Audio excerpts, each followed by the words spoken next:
You're standing at the base of a mountain, looking up at the summit shrouded in clouds.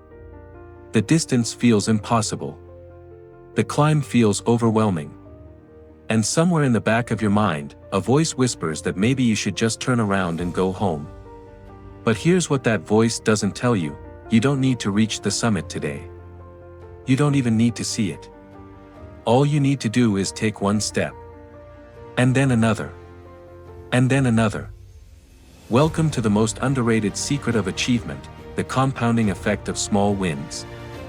While everyone else is chasing overnight success and searching for the one big breakthrough that will change everything, you're about to discover why the smallest actions, repeated consistently, create results so powerful they seem almost magical. The math that changes everything. Let's start with a simple thought experiment. Imagine you have two choices. Choice A: improve by 1% every single day for a year.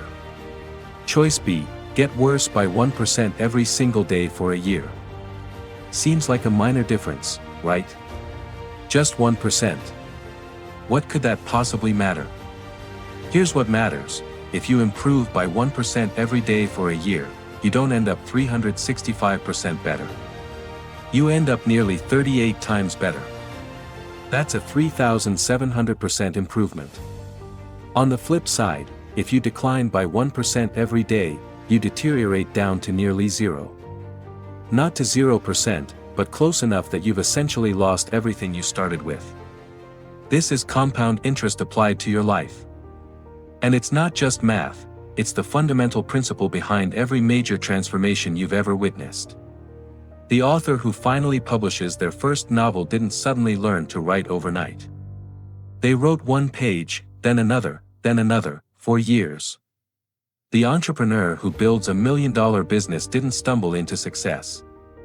They made one good decision, then another, compounding their knowledge and experience until breakthrough became inevitable. You see, you're not looking for the one massive effort that changes everything. You're building a system where tiny efforts multiply into extraordinary results. And that changes how you approach every single day of your life. But here's where it gets really interesting: the compound effect works both ways. Every time you choose to scroll through social media instead of reading that book, you're compounding in the wrong direction. Every time you hit snooze instead of getting up to exercise, you're making a 1% deposit into the account of mediocrity. The scary part isn't that one bad decision ruins your life. The scary part is that one bad decision makes the next bad decision easier, and the next one easier after that, until you look up one day and wonder how you got so far off track. The compound effect is always working. The only question is, are you using it, or is it using you? Why small wins are psychologically powerful. Your brain is wired to respond to progress. Not to goals, not to dreams, not to vision boards, to actual, tangible progress.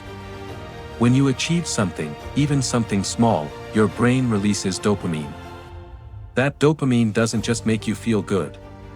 It rewires your neural pathways, making you more likely to repeat the behavior that led to that win. This is why small wins are so devastatingly effective. They're achievable. You can stack them. And each one programs your brain to crave the next one. Think about the last time you made your bed in the morning. It's a tiny task, takes maybe 2 minutes, and objectively doesn't change much about your day. But psychologically, it's a victory. You've accomplished something before you've even left your bedroom. And that small win makes you slightly more likely to make the next good decision, and the next, and the next.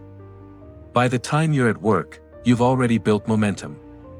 Compare that to someone who wakes up, immediately checks their phone, scrolls through social media for 20 minutes, feels vaguely anxious about all the notifications they've missed, skips breakfast, and arrives at work already feeling behind. Same morning, radically different momentum. Small wins don't just add up. They create a psychological snowball effect. Each win makes the next win easier. Each achievement builds your confidence that you're someone who follows through. You start to see yourself differently.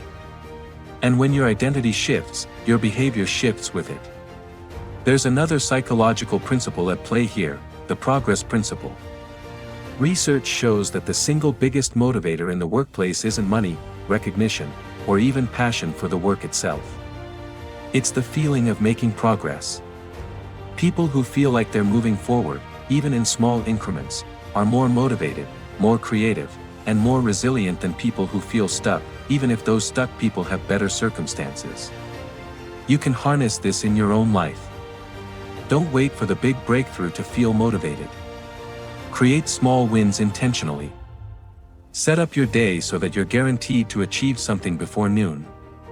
That achievement creates momentum, and momentum creates more achievement. It's a virtuous cycle, and you're in control of starting it. The Plateau of Latent Potential. Here's where most people give up, and it's critical that you understand this: results are delayed. Imagine you're pushing a boulder up a small hill. You push and push and push, but the boulder barely moves. From the outside, it looks like nothing is happening. Like your effort is wasted. But here's what's actually occurring: you're building pressure. You're creating force. And the moment that boulder crests the hill, it doesn't just roll down the other side, it accelerates. This is what researchers call the plateau of latent potential. You're putting in work, but the results haven't manifested yet. You're writing every day, but nobody's reading your blog. You're going to the gym, but you look the same in the mirror. You're practicing the guitar, but you still can't play that song that inspired you to start. Most people quit during this phase. They interpret the lack of visible results as evidence that their approach isn't working. But here's the truth: your results are not a reflection of your effort. They're a reflection of whether you've crossed the threshold where compounding kicks in. Think of it like heating water. You put the kettle on, and the water goes from 20 degrees to 30 degrees. Nothing happens. 30 to 40. Still nothing. 50, 60, 70 degrees. The water is getting hotter, but fundamentally, it's the same. Then you hit 100 degrees, and suddenly everything changes. The water boils. The transformation is dramatic and obvious. Your small wins are heating the water. And if you quit at 80 degrees because you don't see the boil yet, you waste all the energy you've already invested. The breakthrough isn't far away. It's right there, just beyond the point where most people stop pushing. This is why patience isn't just a virtue, it's a strategy. The person who understands the plateau of latent potential has a massive advantage over everyone else. When others see lack of progress and quit, you see the natural delay between action and result, and you keep going. You trust the process. You trust the math. You know that every small action you take is accumulating somewhere beneath the surface, building pressure, creating potential energy that will eventually explode into visible results.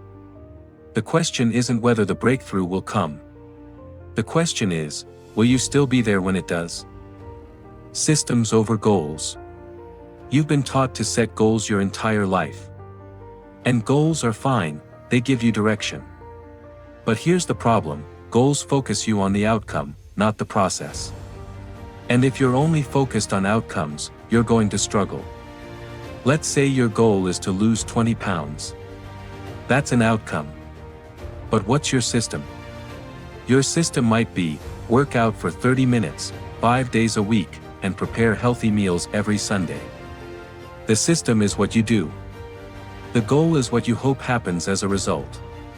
Here's the key insight: you don't rise to the level of your goals. You fall to the level of your systems. If your system is weak, no amount of ambitious goal setting will save you. But if your system is strong, you'll achieve things you never even set out to accomplish. Small wins are about building systems. They're about showing up consistently, not perfectly. They're about making the process so easy that you'd feel silly not doing it. Want to read more? Don't commit to reading 50 books this year. Commit to reading 10 pages every night before bed. Want to learn a language? Don't commit to fluency. Commit to practicing for 15 minutes every morning. The brilliance of this approach is that it removes the pressure. You're not trying to transform your entire life overnight. You're just trying to show up today. And when you show up today, and tomorrow, and the day after that, transformation happens automatically. It's not the goal of the system. It's the inevitable byproduct. Think about professional athletes. They don't wake up every day thinking, I need to win the championship. That would be exhausting and paralyzing. Instead, they think, I need to complete today's training. The championship is the result of the system, not the focus of the system. The system is what they can control. The outcome is what happens when they trust the system long enough. You can apply this same principle to anything you want to achieve. Building a business. Don't obsess over making your first million. Obsess over talking to one potential customer every day. Want to become a better writer? Don't fixate on publishing a bestseller. Fixate on writing 500 words every morning. The big outcome will take care of itself if you take care of the small actions. Here's another advantage of systems over goals. Goals have finish lines. Once you reach a goal, the motivation disappears. You lose 20 pounds, and then what? You've achieved the goal, so you stop the behavior that got you there, and the weight comes back. But if you build a system around being healthy, if you become someone who works out regularly and eats well, there's no finish line. It's just who you are. The results become permanent because the behavior is permanent. The power of identity-based change. Most people try to change through outcomes. They want to lose weight, so they go on a diet. They want to write a book, so they force themselves to write on weekends. But this approach is fragile, because it requires constant willpower and motivation. There's a better way: change your identity. Instead of saying, I want to run a marathon, say, I'm a runner. Instead of, I want to write a book, say, I'm a writer. This seems like a subtle shift, but it's profound. When you adopt an identity, your actions flow naturally from that identity.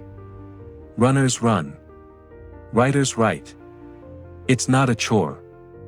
It's not something you force yourself to do. It's just what you do, because it's who you are. And here's how small wins fit into this. Every small action you take is a vote for the type of person you want to become. Every time you go for a run, you're casting a vote for, I'm a runner. Every time you write a paragraph, you're casting a vote for, I'm a writer. You don't need a landslide victory. You just need a majority. If you write one page today, are you a writer? Maybe not yet. But if you write one page today, and one page tomorrow, and one page every day for 6 months, you've cast 180 votes for being a writer. At that point, it's not even a question. You are a writer. That's your identity. And once it's your identity, the behavior becomes automatic. This is why small wins are so powerful. They're not just about achieving external results. They're about becoming the type of person who achieves those results naturally. Consider someone who wants to quit smoking. If they think of themselves as a smoker trying to quit, every moment without a cigarette is a struggle. They're fighting against their identity. But if they shift their identity to, I'm a non-smoker, the decision becomes easy. Non-smokers don't smoke. It's not a battle. It's just a fact. The same principle applies to anything you want to change. Want to be more organized? Don't try to organize your space once in a while. Become someone who puts things back where they belong. Want to be more confident? Don't try to act confident in big moments. Become someone who takes small social risks every day, making eye contact, speaking up in meetings, introducing yourself to strangers. Each small action reinforces the identity, and the identity makes future actions easier. The beauty of this approach is that it's self-reinforcing. The more you act like the person you want to become, the more evidence you accumulate that you are that person. And the more evidence you have, the more natural the behavior becomes. Eventually, you're not trying to change at all. You've already changed. You're just being yourself. Embracing the unsexy middle. Here's the uncomfortable truth: the middle is boring. The beginning is exciting. The end is triumphant. But the middle? The middle is where you're showing up every day, doing the work, and seeing minimal visible progress. The middle is where most dreams go to die. But if you want extraordinary results, you have to fall in love with the middle. You have to find satisfaction not in the dramatic moments, but in the quiet consistency. You have to learn to appreciate the person you're becoming through the process, not just the outcome you're chasing. Think about it, the wedding day is beautiful, but it's one day. The marriage is built in the thousands of ordinary days that follow. The book launch is exciting, but the book is written in the countless mornings you showed up to write when inspiration was nowhere to be found. The championship trophy is held up for a moment, but it's earned in the years of practice nobody saw. The middle is where character is built. It's where you prove to yourself that you're capable of showing up when it's hard, when it's boring, when nobody's watching, when there's no immediate reward. And that's the real transformation. Not the external achievement, but the internal shift that makes you someone who doesn't need external motivation to do what matters. This is why you need to redefine success. Most people think success is reaching the goal. But that's not success, that's just the moment when your previous success becomes visible. Real success is showing up on day 47 when you're tired and unmotivated and nobody cares what you're doing. Real success is choosing the small win when the big win seems impossibly far away. Real success is trusting the process when you have no proof that it's working. The middle is also where you develop the skills that will sustain your success once you achieve it. People who experience sudden success often can't maintain it because they didn't build the character required to sustain it. They got lucky, or they found a shortcut, but they didn't develop the discipline, the resilience, the patience that comes from grinding through the middle. When you fall in love with the middle, something magical happens. You stop being desperate for the end.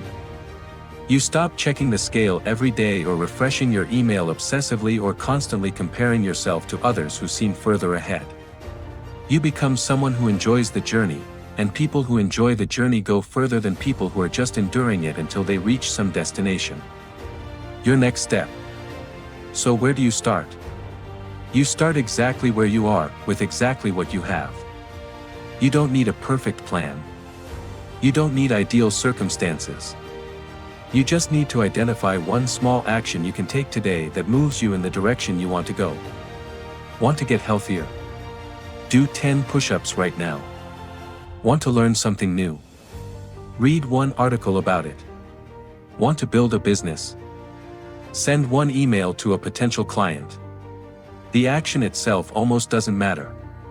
What matters is that you're proving to yourself that you're someone who takes action. And then tomorrow, you do it again. And the day after that, you do it again. Not because you're chasing some distant goal, but because this is who you are now. This is your identity. This is your system. The compound effect doesn't care if you're talented. It doesn't care if you have advantages.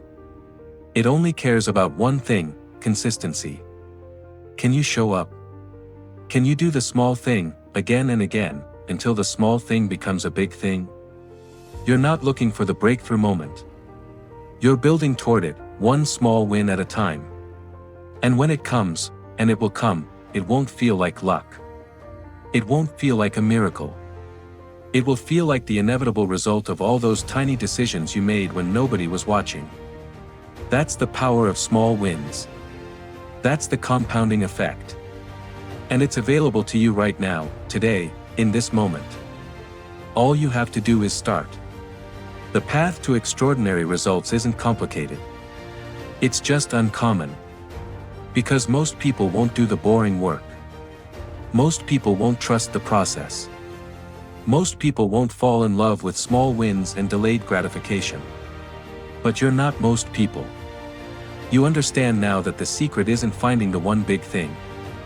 The secret is doing the small thing, over and over, until it compounds into something nobody can ignore. That's your advantage. That's your edge. Now go use it.